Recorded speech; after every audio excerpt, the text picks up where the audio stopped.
Please get ready for a dictation of exercise number 13 from the Progressive magazine of December 2021. 5 seconds. Start. You have invited me here on an auspicious day for this auspicious opening ceremony. I have come here gladly for a variety of reasons.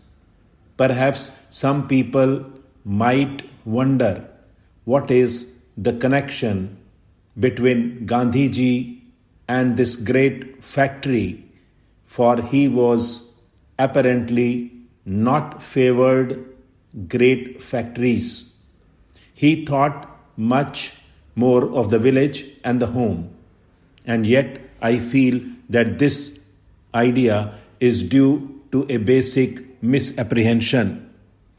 I am quite sure that if it had been our good fortune to have Gandhiji with us today, he would have been glad at the opening of this factory. This factory, like all factories, does not come in the way of his basic desire to develop the village industries and generally raise the standard of our vast rural and urban population. Some people take rather a narrow and lopsided view of Gandhiji. None of us perhaps is fully capable of understanding all the aspects of his many-sided character. We cling to one or two aspects, not realizing that we do not see the whole of that remarkable personality. Many, I suppose, took the latter of what he said and paid little attention to the spirit, to the underlying philosophy for which he stood. You will remember that often he let us have some glimpses into his mind, which would show that mind was deep and wide and looked not only at the millions of our people, but at the whole of humanity. Functioning at a particular moment in India as the leader of a great struggle against a mighty empire, he brought methods and tools into play which were particularly suited for that struggle as well as for the constructive activity of the nation. He laid stress on village industries, and curiously enough, even those who were critical of him, who were susceptible about village industries and the like, today stand for village industries and the development of our rural areas. Others have arrived only gradually and through painful processes of reasoning at the conclusion he arrived at intuitively.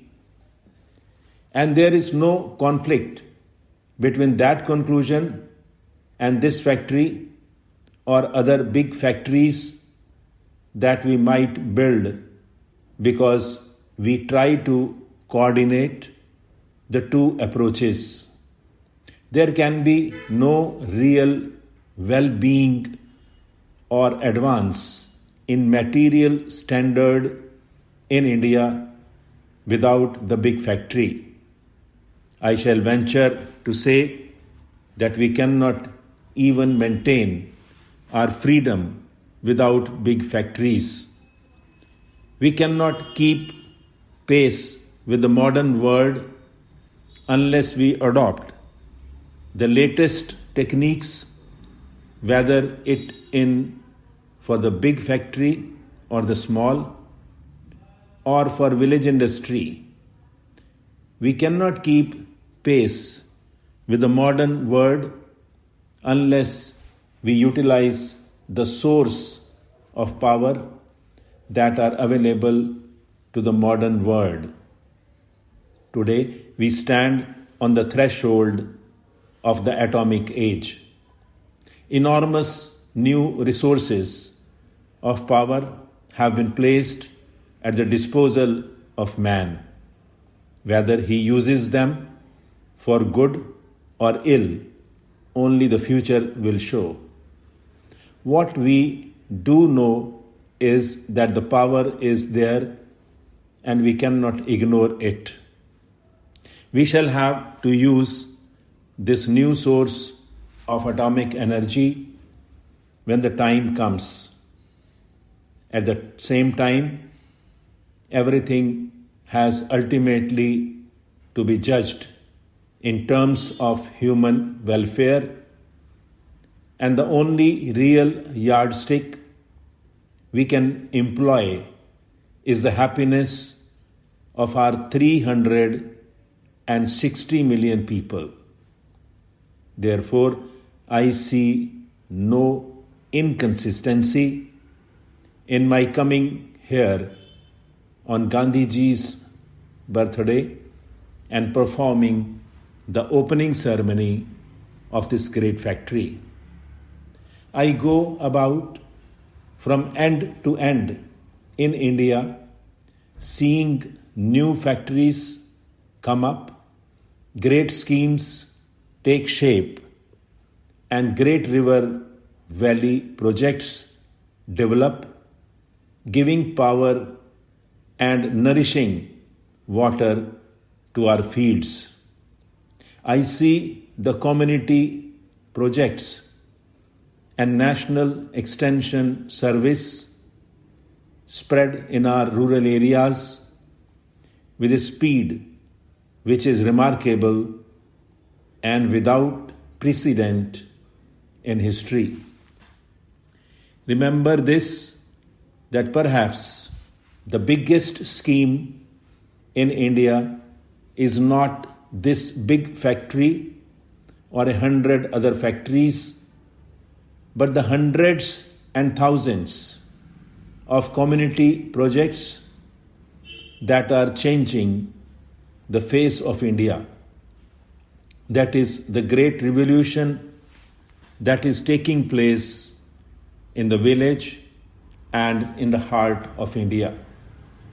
I see all this, and as see it, I feel excitement creeping over me. I am impressed by this magnificent structure which has been built with considerable rapidity and, to the layman's eye, built efficiently, attractively, and imposingly. I should tell you that my first approach to this factory was not a pleasing one. I saw a huge 10 or 12 foot wall. I do not like walls and I am allergic to them. I have had too much of walls in my life, and this big 12-foot wall, mile upon mile, without a break, almost gave me a headache when I was coming here.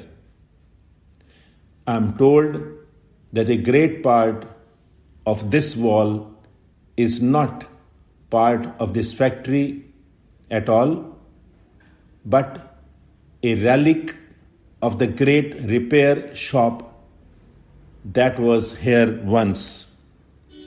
Evidently, the builder of this factory has carried on the tradition, because I saw the wall being continued right up to the main gate. Stop.